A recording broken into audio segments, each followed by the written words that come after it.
Nawawala daw si Trixie. Okay. Bakit ka pinatawag ng daddy mo? Ako daw kasi yung huling kausap niya bago siya nawala. Nakikipagkita ka pa pala kay Trixie. I didn't know you were secretly meeting her. Tuloy pa pala yung pag-uusap niya eh. Love, this was before pa tayo magkabate. Nakipagkita ako sa kanya para lang personal kong sabihin sa kanya that I'm cutting all ties with her. Na huwag niya na tayong guluhin pa. Natanggapin niya na it's all over between me and her. Yun lang naman yun. Ano sabi niya? Wala. Iniwan ko na siya. Tapos ngayon, nawawala na pala siya. Ba't ka nakikinig sa usapan ng mag-asawa? Mali yun. Nahuli ko to, nakikinig sa usapan nyo.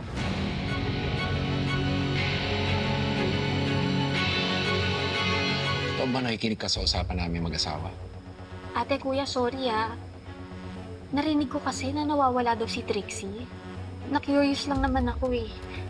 Nahiya kasi ako sumausaw kaya makinig na lang ako. Mali pa rin yun. Naku, kung kay Madam Sylvia, tinalakan ka na. Angel, maling-mali ang nakikinig ka sa usapan ng ibang tao.